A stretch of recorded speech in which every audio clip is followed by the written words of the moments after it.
Hello, this is Dr. McDaniel. Wanted to give you a sort of a personal video announcement on the upcoming midterm.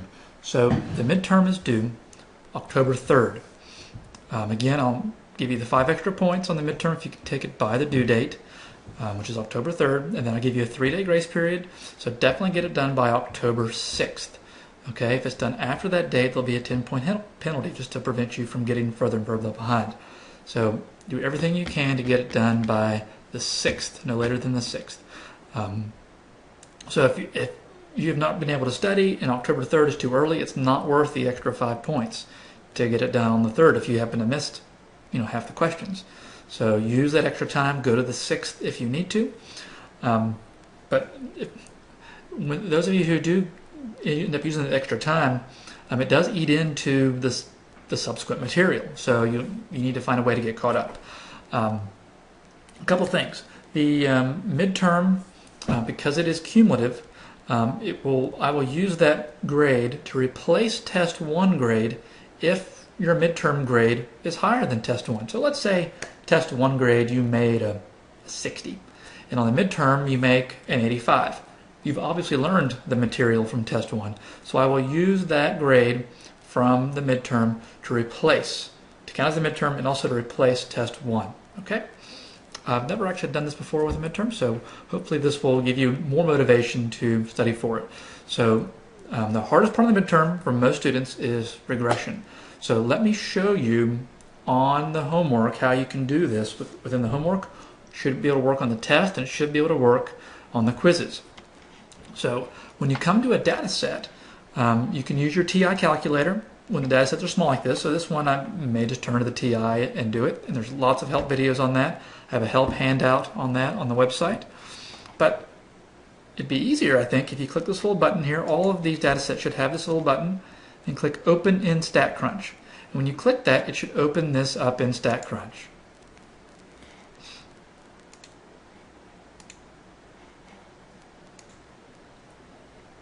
And there it is. So what we're going to do is, it says run regression, so now we can do our StatCrunch stuff on it. So if I want to do a summary stat, I could do that. I want to do a simple regression.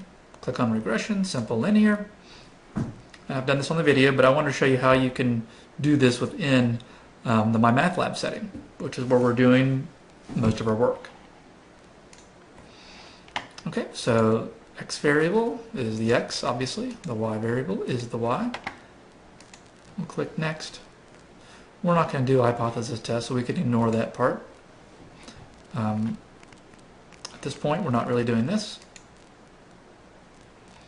And I sometimes like to have that line plotted on there. If this is a problem talking about residuals, you can plot the residuals.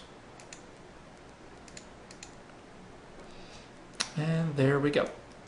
So here is our answer right here. So negative 0.55 plus 2.97x. So I had to close that out. Let's see, where are we? There we go, made it a little bit easier for us to see. So notice they did switch. They have it in a plus bx as opposed to ax plus b. And so it's 2.097x, so minus 0.552. So it appears to be a in this particular case. So you got to be a little careful there when marking that. And if we wanted to see the plot, I think I plotted it. That's what it looks like. I didn't have to. I like looking at the visual. That's me. Okay, so I want you to use that tool. I mean, it's a little bit easier that way once you get used to it. What else? Oh, I wanted to show you, the midterm is pretty important. You have to get at least a 60. So the midterm plus the final, the average of the midterm and final has to be bigger than 60. So it's not that we don't just add them together. We can't get a 30 in the midterm, 30 in the final and get it. It's the average of the two, right? So if you make let's say you make a 50 on the midterm, which is not very good. By the way, you get to take the midterm twice. You don't want to have to do that because it's kind of a pain. I know you took it online because it's hard to come to campus. It's hard to go to the testing center, but it's an option for you. So let's say you get a 50 on the midterm. what grade you need to make on the final to get at least a 60% on the average of those two. You need at least a 70 on the final, so it puts a little more pressure on you in the final. So you want to do as good as you can on the midterm. The midterm, I do allow you to take it twice. It is proctored both times. And what else was I going to say? Well, both of those tests are proctored. Oh yeah, the final exam though, one time. You get one shot at the final, so there's no retaking the final. There's so much going on at the end. I can't allow you to retake the final again, so no exceptions on that. So make sure you do as well as you can on the midterm. It takes a little bit of pressure on the final. So if you do get above a 60 on both of those tests, or as an average of two, then I'll take your grade collectively. I'll look at your test 1, test 3, 4, and so on, all the homework and quizzes. Okay, so this is really to kind of keep us honest. I was having problems in the past of people getting straight hundreds on everything, finishing test in 25 minutes, finishing homework in lightning fast speed, yet they essentially make a 0 in the midterm and final. So, I mean, I was questioning the integrity of the course, right? And their integrity as well. So we're just going to try to keep everybody honest here.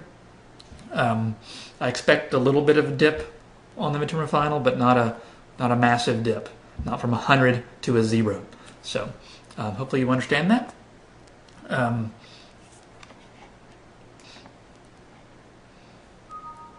And that's it. So if you have any questions at all, please give me an email, and I'll do everything I possibly can to help you through it.